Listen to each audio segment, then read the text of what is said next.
Hello and welcome to my channel civil construction. आज मैं आपको बताने जा रहा हूँ how to calculate quantity of concrete for staircase. जब भी आप कोई स्टेयरकेस बनाते हैं तो आप कैसे फाइंड आउट करें कि उसमें कंक्रीट की क्वांटिटी जो लगने वाली है वो कितनी लगने वाली है। और इस वीडियो में मैं साथ ही साथ मैं आपको बताऊंगा कुछ ऐसी टर्मिनोलॉजीज जो आपको पता होने चाहिए जब आप स्टेयरकेस कोई बनाते हैं।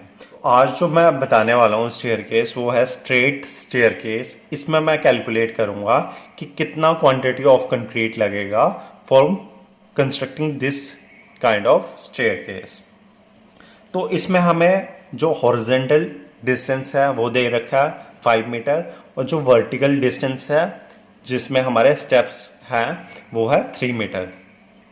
तो इसमें जो हमारा ट्रेड है उसकी डायमेंशन भी गिवन है 250 mm, और जो हमारा राइजर है वो भी गिवन है 150 mm। अब मैं आपको बताता हूँ ट्रेड क्या होता है और राइजर क्या होता है। हमारे जब भी हम कोई स्टेयरकेस डिज़ाइन करते हैं तो उसका एक बड़ा ये जो स्लोपिंग एंगल है ना,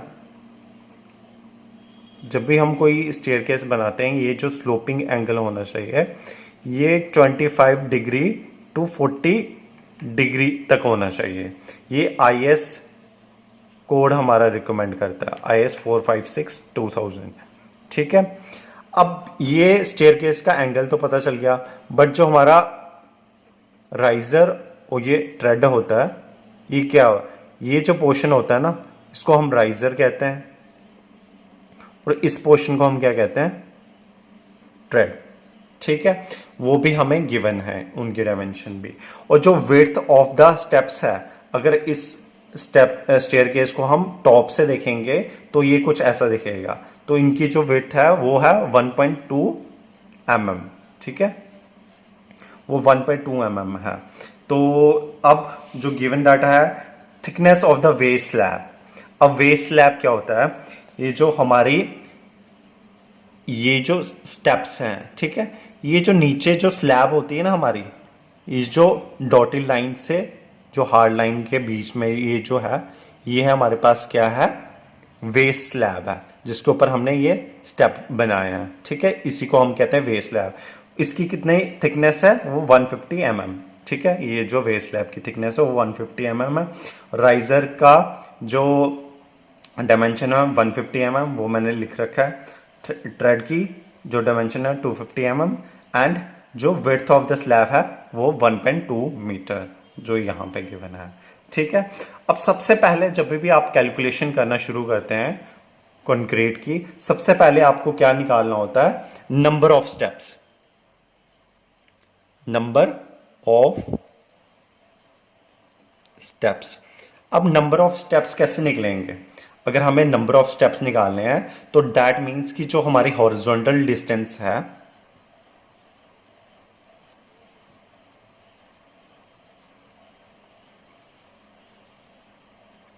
उसको हम डिवाइड कर देंगे किसके साथ, राइजर के साथ। ये हॉरिजॉन्टल डिस्टेंस को अगर हमने ये राइजर एक राइजर के साथ डिवाइड कर दिया तो हमारे पास क्या आ जाएगा, नंबर ऑफ स्टेप्स आ जाएगा।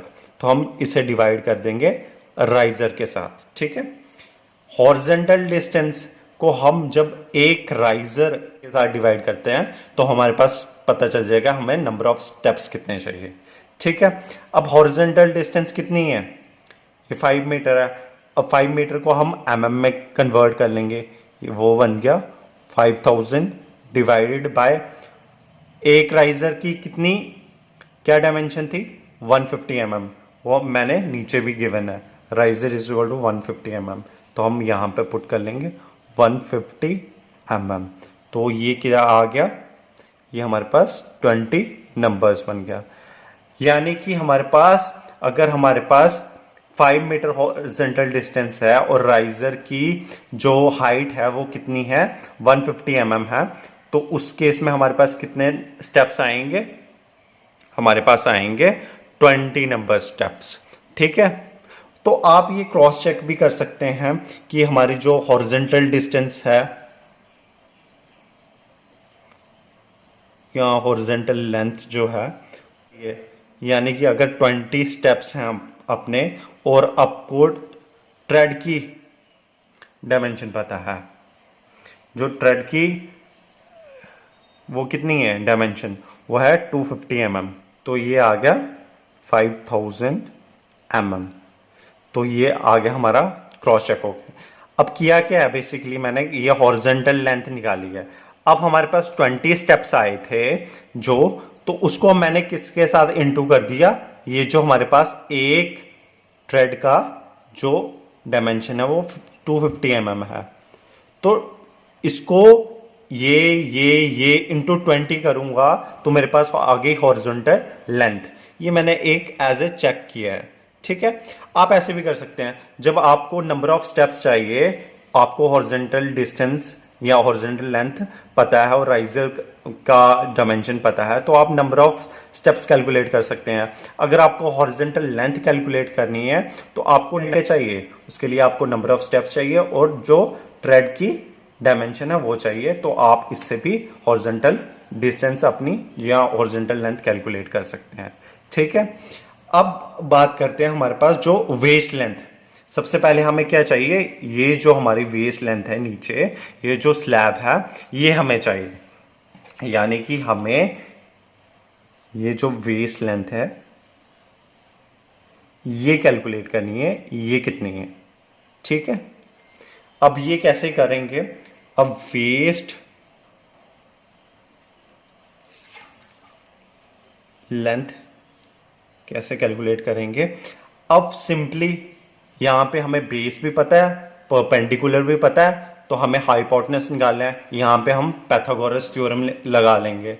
अब उसमें क्या होता है, हाइपोटेनस अगर निकालना हो वो क्या बन जाता है, under root of base square plus perpendicular square. यहाँ पे बेस जो है हमारा 5 मीटर है, इसको हम mm में कर लेंगे फिलहाल।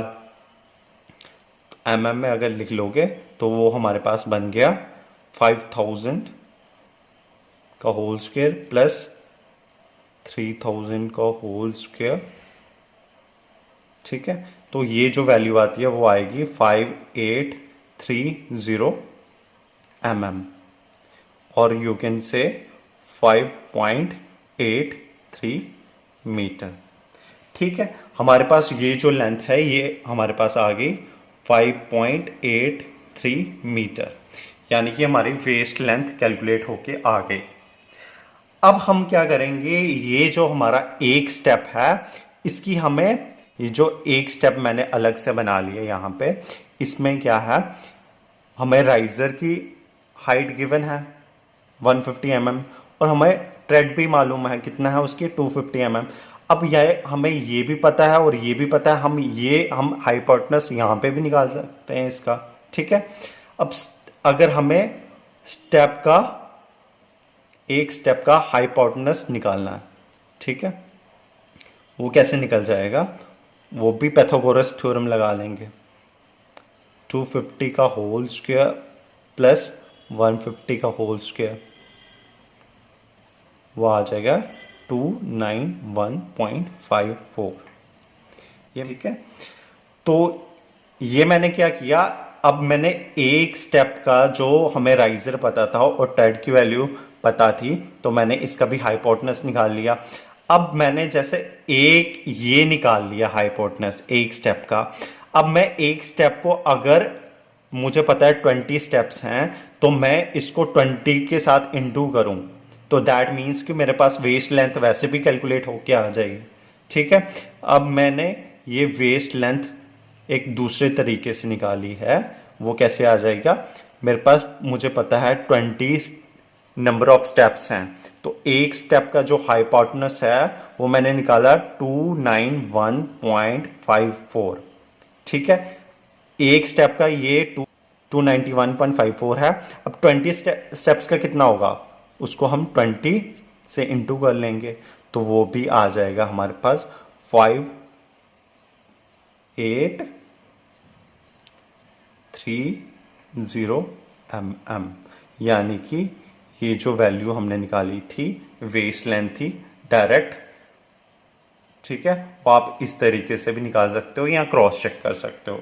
दो तरीके से हैं, वो डिपेंड करता है आपके पास कौन सी वैल्यू गिवन है, तो आप कैसे कैलकुलेट करेंगे। ठीक है, अब सबसे पहले हमें जब भी कंक्रीट की क्वांटिटी निकालनी है फॉर स्टेयरकेस, हमें क्या क्या निकालना है। पहले तो हमारे पास जो वेस्ट स्लैब है, यानी कि ये जो स्लैब है, इसकी क्वांटिटी निकलेगी, प्लस जो स्टेप्स की क्वांटिटी होगी, उन दोनों को ऐड करेंगे, टोटल क्वांटिटी आ जाएंगी। अब सबसे पहले हम क्या कर लेते हैं, ये जो वेस्ट स्लैब है, यानी कि यहां से लेके यहां तक ये जो पूरी स्लैब बनती है, ठीक है, इसका पहले हम वॉल्यूम कैलकुलेट कर लेंगे। ठीक है, अब volume of waste slab calculate कर लेंगे। वो सिंपली क्या हो जाएगा, volume length into breadth into height. ठीक है, अब लेंथ हमारे पास क्या है, लेंथ हमारे पास मैंने कैलकुलेट कर रखी है 5.83, ये जो आई थी 5.83 इंटू ब्रेड्थ। ब्रेड्थ यहां से ले लेंगे हम स्टेप की, जो स्टेप की विड्थ है वही हमारी जो वेस्ट स्लैब है उसकी विड्थ होगी, वो आ गया 1.2 इंटू हाइट। हाइट जो थी thickness of the waste slab already given है, वो थी 150 mm। और 150 mm को हम मीटर में कर लेंगे, वो बन गया 0.15। ठीक है, 150 मीटर में। तो ये कैलकुलेट होके आ गया जो वॉल्यूम वेस्ट स्लैब का, वो आ गया 1.049 मीटर क्यूब। ठीक है, अब हमारे पास वेस्ट स्लैब का तो कैलकुलेट होके आ गया। अब हमें जो स्टेप्स में कंक्रीट यूज हुआ है उसकी क्वांटिटी फाइंड आउट करनी है। उसके लिए हमें क्या करना पड़ेगा, सबसे पहले हमें स्टेप्स की अगर क्वांटिटी फाइंड आउट करनी है, हम एक स्टेप की पहले क्वांटिटी फाइंड आउट करेंगे। तो एक स्टेप की जब हम क्वांटिटी फाइंड आउट कर लेंगे, वॉल्यूम यानी कि उसको हम इंटू 20 करेंगे, तो हमारे पास टोटल जितने स्टेप्स हैं उनकी क्वांटिटी आ जाएगी। ठीक है, अब वॉल्यूम ऑफ वन स्टेप वो क्या आ गया। अब ये पहले ये ऐसे ट्राइंगल बना हुआ, तो पहले इस पोर्शन का हम सरफेस एरिया निकाल लेंगे। ठीक है, इस पोर्शन का सरफेस एरिया कैसे निकलेगा, 1/2 इंटू बेस इंटू अल्टीट्यूड, जो ट्राइंगल का फॉर्मूला होता है, बेस इंटू हाइट। ठीक है, इंटू हम क्या करेंगे, क्वांटिटी निकालने के लिए इसको एक विड्थ के साथ मल्टीप्लाई कर लेंगे, यानी कि विड्थ ऑफ द स्लैब। इससे हमें एरिया आएगा और विड्थ के साथ मल्टीप्लाई करने से हमारे पास वॉल्यूम आ जाएगा।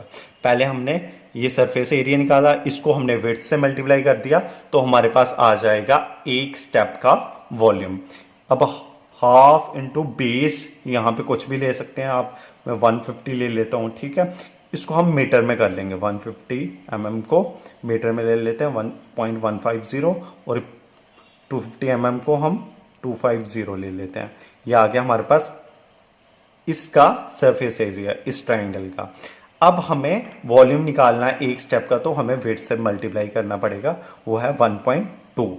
तो हमारे पास जो वॉल्यूम कैलकुलेट होके आएगा एक स्टेप के लिए, वो है 0.0225 मीटर क्यूब। ठीक है, ये आ गया एक स्टेप के लिए। अब हमें निकालना वॉल्यूम ऑफ 20 स्टेप्स। ठीक है, वो क्या हो जाएगा, 20 into 0.0225 which is equal to 0.45 metre cube. ये समझ आया। पहले हमने एक स्टेप का वॉल्यूम कैलकुलेट कर लिया, वो कैसे कर लिया, सरफेस एरिया निकाला ट्राइंगल का, इसको विड्थ के साथ इंटू कर लिया, आ गया वॉल्यूम एक स्टेप का।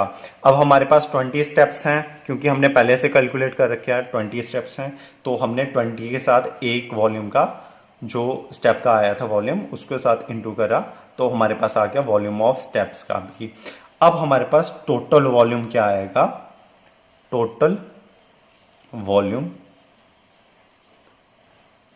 फॉर स्टेयरकेस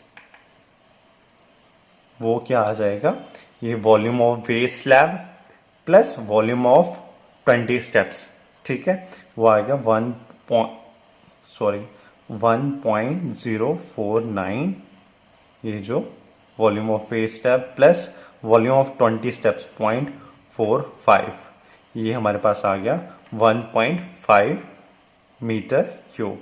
यानी कि इस स्टेयर केस को बनाने में जो हमारा वॉल्यूम ऑफ कंक्रीट लगेगा वो कितना है, 1.5 मीटर क्यूब। ये जो बेस स्लैब बनाई और स्टेप्स बनाए उसमें हमारा कंक्रीट लगेगा 1.5 मीटर क्यूब। अगर ये वीडियो आपको अच्छी लगी हो प्लीज़ लाइक करें, शेयर करें, और इसकी नेक्स्ट वीडियो अगर आप चाहते हैं कि मैं नेक्स्ट वीडियो एक डॉग लेग स्टेयरकेस के लिए बनाऊं तो कमेंट करके ज़रूर बताएं मुझे। Till then take care of yourself, good bye.